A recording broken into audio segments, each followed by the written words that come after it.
The elite academy simulating Earth's gravity broke every cadet. The primordial sphere was the crown jewel of the Interstellar Defense Coalition's elite military academy, a sprawling, multi-billion credit training vessel designed to subject elite cadets to the crushing, brutal gravities of Earth-class death worlds. For the non-human races, whose homeworlds ranged from the float marsh of Zephyria at 0.3 G to the fragile, low-density crags of Varus at 0.5 G. The sphere was a chamber of absolute terror. When the training dial was clicked up to a modest 1.8 G, a casual Tuesday afternoon jog for a creature born in Earth's deep-well cradle, the results were catastrophic. Inside Simulation Chamber 4, the gravity floors shivered and locked. The overhead amber warning beacons strobed violently. Gravity simulation engaged. 1.8 standard gravities. A cold, synthesized voice echoed through the obsidian-walled amphitheater. On the observation deck, Instructor Varus, a towering, four-armed centurion from the high-pressure gas giants of the Inner Rim, watched with sadistic pride through the reinforced viewport. Below, a squad of elite alien recruits, massive reptilian shock troopers from the Draconis hegemony and agile feline stalkers from the Falari expanse, hit the deck like dropped lead weights. Thud, thud, thud. Within 3 seconds, the Falari cadets, built for fluid, low-gravity leaps, screeched as their internal fluid dynamics completely failed them. Their blood rushed to their lower extremities, starving their primary optic nerves.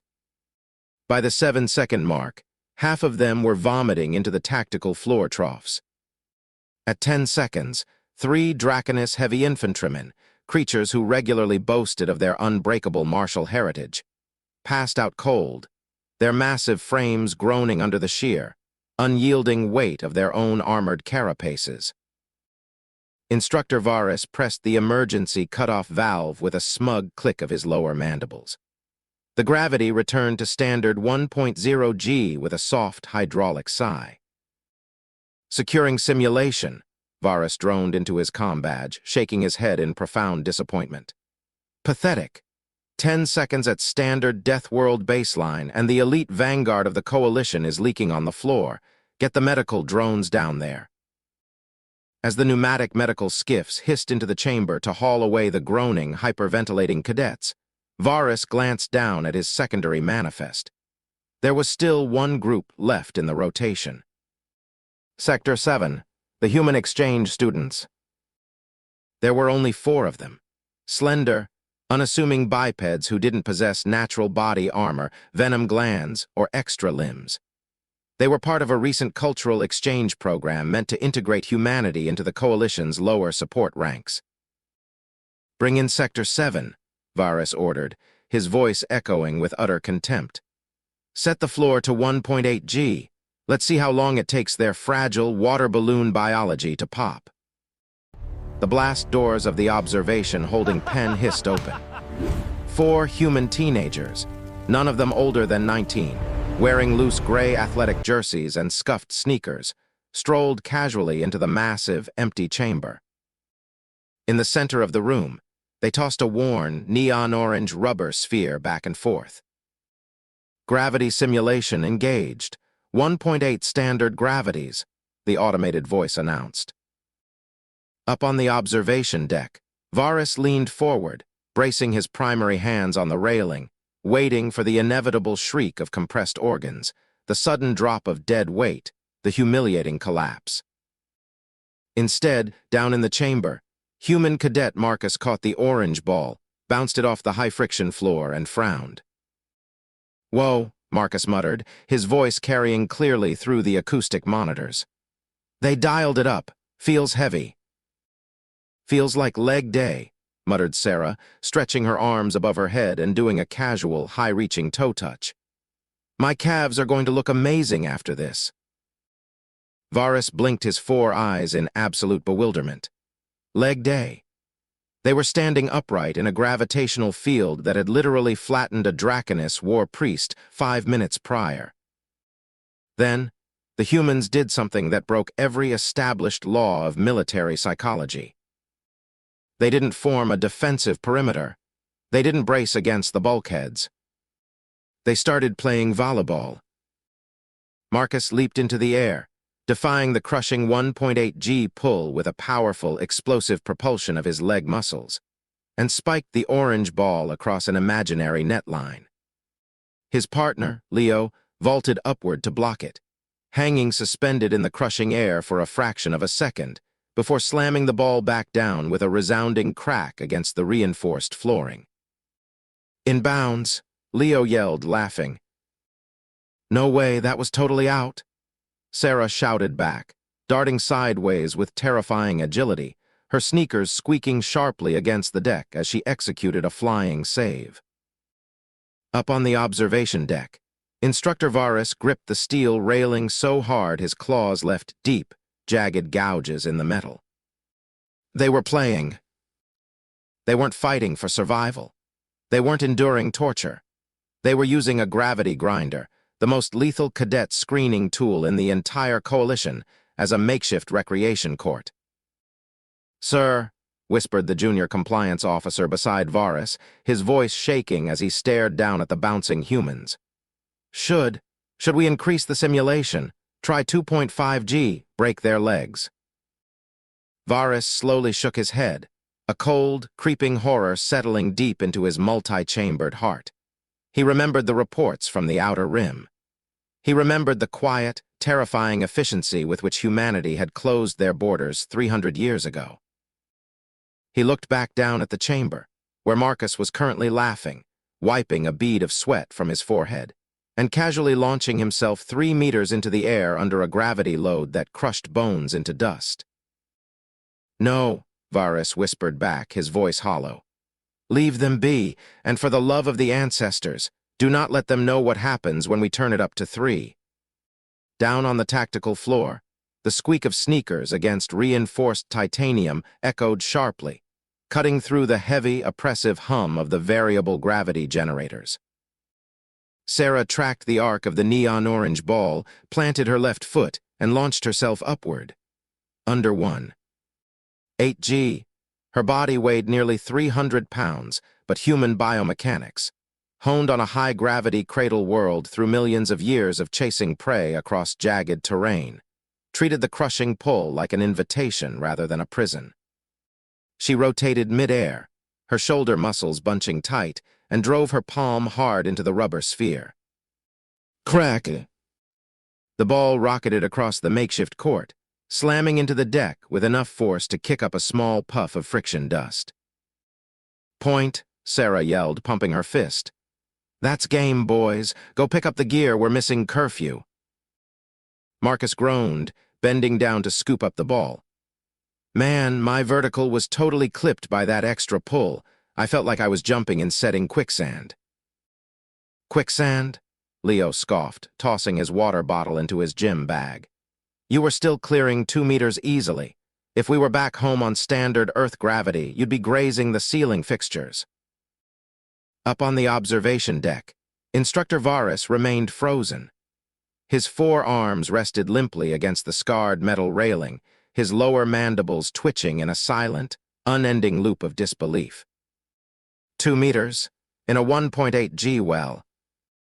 The Draconis shock troopers, elite, apex predators of the third spiral arm, whose entire evolutionary history was steeped in heavy world survival, could barely clear half a meter in standard 1.0 G without tearing their pectoral tendons. And these human teenagers were treating an artificial gravity crusher like a trampoline park. "Instructor Varus." The timid voice of the junior compliance officer broke Varus out of his stupor. The officer was staring at his datapad, his multifaceted eyes wide with absolute dread. The automated post-simulation report just processed for Sector 7. Varus slowly turned his head, his gaze heavy. "And what are their vitals? Did their cardiovascular systems show microfractures? Did their fluid dynamics collapse?" The officer swallowed hard, tapping the glowing screen. "No, sir. Their heart rates.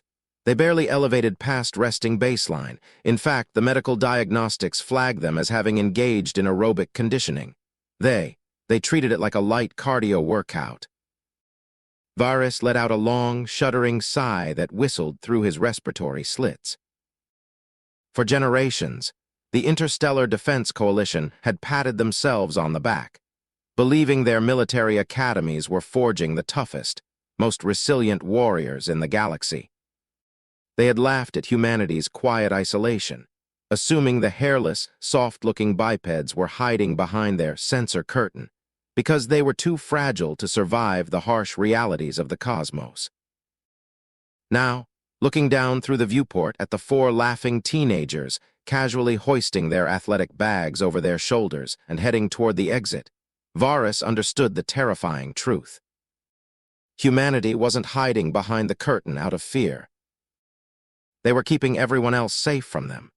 The heavy blast doors of Simulation Chamber 4 hissed shut with a definitive pneumatic thud, sealing away the echoes of laughter and squeaking sneakers.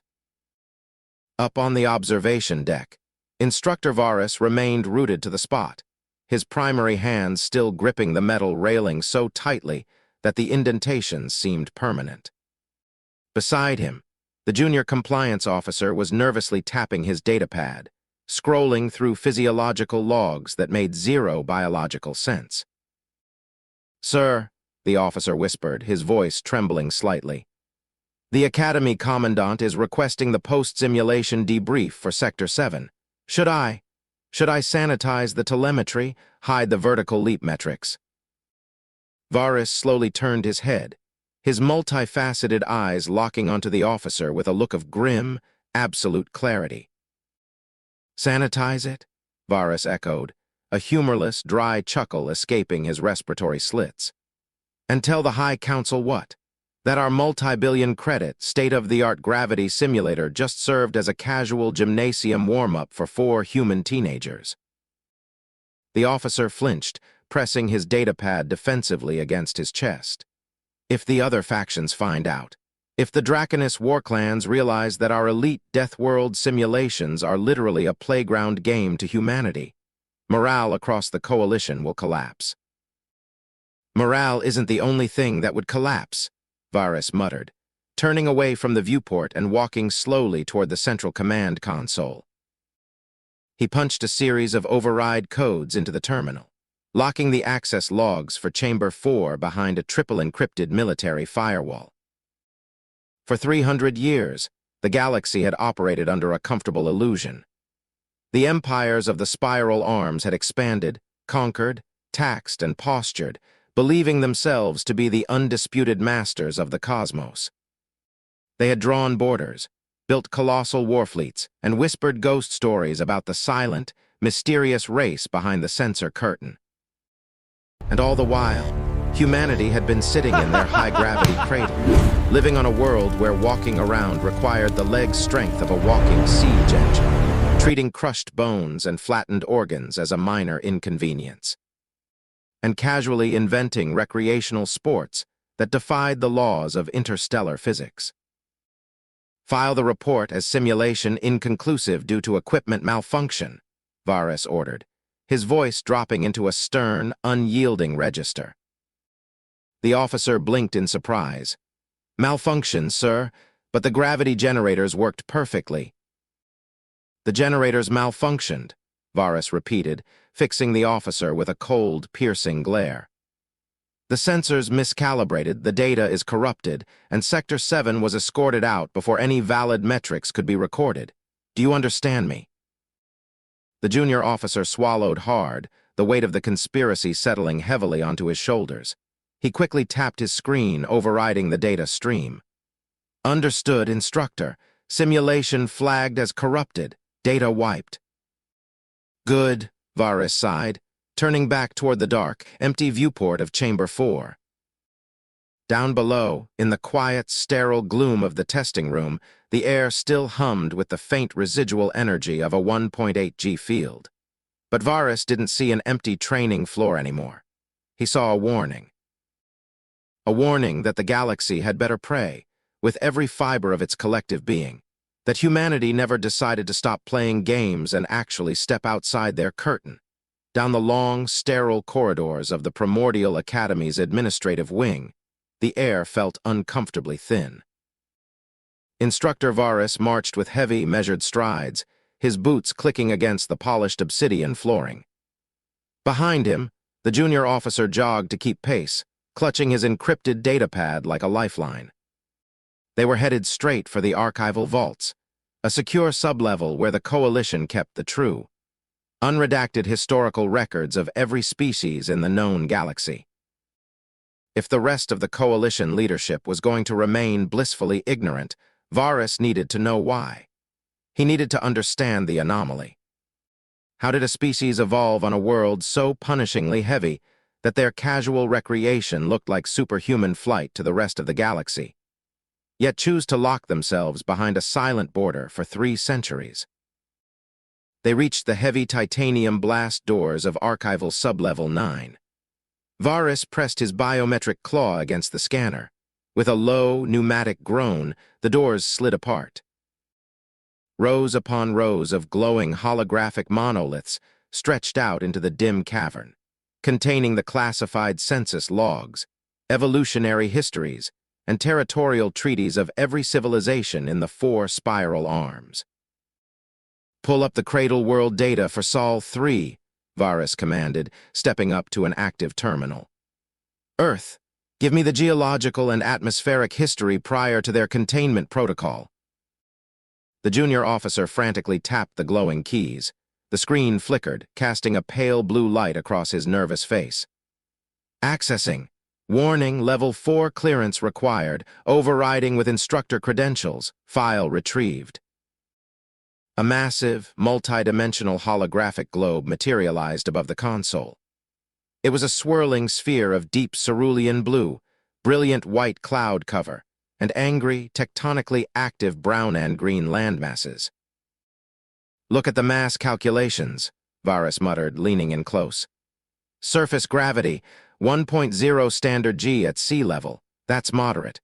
Why did Sector 4 treat 1.8 G like a warm-up?" "Wait, sir," the junior officer gasped, zooming in on the planet's core density metrics and historical tectonic logs. "Look at the composition. And look at the gravity flux over evolutionary epochs. That wasn't a static 1.0 G cradle." Varus squinted at the scrolling text. As the data loaded, his multifaceted eyes went wide. Earth wasn't just a heavy-world planet. It was a superdense hypercore, while its surface gravity averaged a deceptive 1.0 G due to atmospheric calibration and crustal radius. Its rotational mass and gravitational gradient meant that any movement away from sea level, climbing mountains, enduring high-altitude pressure drops, or surviving shifting tectonic plates, exposed native life forms to erratic, crushing G-loads that fluctuated wildly. Worse still, Earth's evolutionary history was a slaughterhouse. While other species evolved on gentle, low-density float worlds or stable gas giant plateaus where predators were slow and environments forgiving, humanity had evolved alongside apex mammalian and reptilian megafauna that hunted in packs, possessed bone-shattering bite forces, and ran faster than high-speed mag trains. "By the ancestors," Varus whispered, his breath catching in his throat. "They didn't evolve in a gym, they evolved in a meat grinder." "And look at this, sir." The junior officer pointed with a trembling finger at a section labeled Historical Defense Metrics Pre-Curtain Era. "Before they sealed their borders 300 years ago, they didn't just fight each other. They mastered interplanetary kinetic warfare before they even discovered subspace folding." The officer tapped another file, bringing up grainy historical footage of ancient human kinetic rail strikes and orbital drop pods. "They didn't use energy shields or flashy plasma lances," the officer whispered in absolute dread. "They threw rocks. Massive, continent-shaking rocks accelerated to near light speed through raw mathematical calculation. When the Outer Rim Federations tried to blockade their trade routes centuries ago, humanity didn't send a diplomatic envoy. They calculated the orbital trajectory of a rogue asteroid, nudged it into the enemy's home system with primitive thrusters, and wiped out an entire Imperial armada with a stray space rock. Varus stared at the holographic simulation, watching the silent, terrifying display of raw kinetic devastation.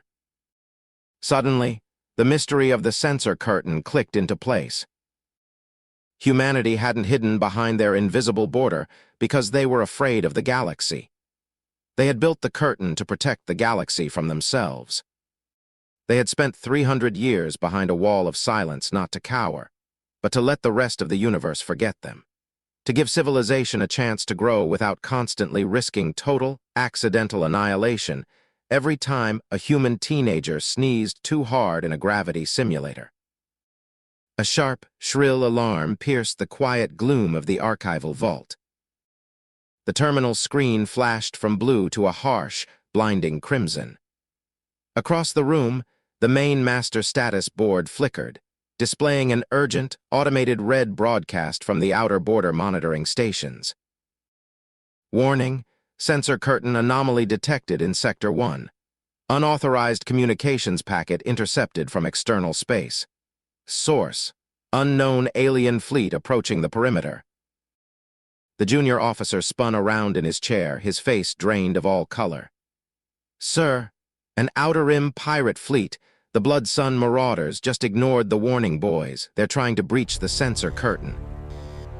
Varus stood frozen for a fraction of a second, a cold sweat breaking out across his skin. He remembered High Archon Vihal's fate. He remembered how an empire of 80 dreadnoughts had been erased to atoms in 60 minutes simply because they rattled the cage. And now, some foolish, arrogant warlord was about to kick the door wide open. Varus slammed his hand down onto the master communication relay, his voice ringing out with desperate authority. "Get me the Academy Commandant," Varus roared. "Cancel all classes, sound the planetary evacuation sirens, and may the ancestors have mercy on whatever is left of the galaxy, because humanity just got woken up." Don't forget to like, comment, and subscribe for more incredible stories. Hit the bell icon to stay updated on our latest uploads.